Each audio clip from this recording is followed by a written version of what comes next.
Iran গতকাল সোমবার Dubai বন্দরের বহির্নোঙরে জ্বালানি তেল বোঝাই একটি বিশাল জাহাজে হামলা করলে এটিতে আগুন ধরে যায়।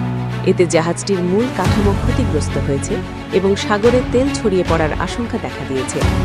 দুবাই কর্তৃপক্ষ জানিয়েছে, ড্রোন হামলার কারণে জাহাজটিতে আগুন ধরে যায়। আজ মঙ্গলবার ভোরে কয়েক ঘণ্টার চেষ্টায় সে আগুন নেভানো হয়েছে। মার্কিন প্রেসিডেন্ট ডোনাল্ড ট্রাম্পের একটি হুঁশিয়ারির কয়েক ঘণ্টা পরই এ হামলার ঘটনা ঘটল। ট্রাম্প সতর্ক করে বলেছিলেন, ইরান যদি হরমুজ প্রণালী খুলে না দেয় তবে যুক্তরাষ্ট্র দেশটির বিদ্যুৎ কেন্দ্র ও তেলের খনিগুলো ধ্বংস করে দেবে।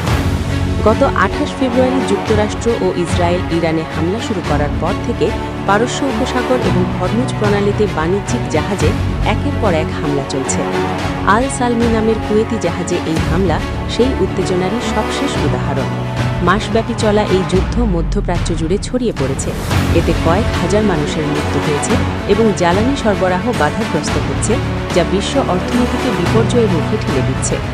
কুয়েতের রাষ্ট্রীয় বার্তা সংস্থা কুনা KUNA জানিয়েছে, সংযুক্ত আরব আমিরাতের দুবাই বন্দরে নোঙর করা অবস্থায় আল সালমি জাহাজটিতে ইরানি হামলা হয়।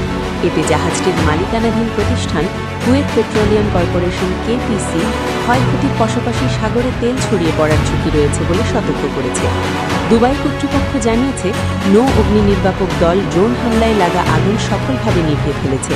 বর্তমানে পরিস্থিতি পর্যবেক্ষণ করা হচ্ছে। এতে কেউ হতাহত হয়নি এবং জাহাজের 24 জন ক্রু সদস্যই নিরাপদ আছেন। কুয়েতের রাষ্ট্রীয় সংবাদ মাধ্যমে হামলার খবর আসার পর বিশ্ববাজারে অপরিশোধিত তেলের দাম সাময়িকভাবে বেড়ে গিয়েছিল।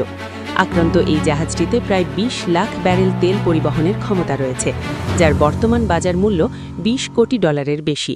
তবে ওয়াল স্ট্রিট জার্নাল একটি প্রতিবেদন প্রকাশের পর তেলের দাম কিছুটা কমেছে। ওই প্রতিবেদনে বলা হয়েছে, ট্রাম্প তার সহযোগীদের জানিয়েছেন যে হরমুজ প্রণালী বন্ধ থাকলেও তিনি যুদ্ধ শেষ করতে আগ্রহী এবং সামরিক পদক্ষেপ এই মুহূর্তে তার কাছে অগ্রাধিকার পাচ্ছে না। দুবাইয়ে ক্ষতিগ্রস্ত জাহাজটির ক্ষয়ক্ষতি নিরূপণে কাজ চলছে বলে জানিয়েছে KPC। বিভিন্ন তথ্য অনুযায়ী জাহাজটি কুয়েত ও সৌদি আরব থেকে 20 লাখ ব্যারেল তেল নিয়ে চীনের চিংদাও বন্দরের দিকে যাচ্ছিল। তথ্যসূত্র দ্য গার্ডিয়ান।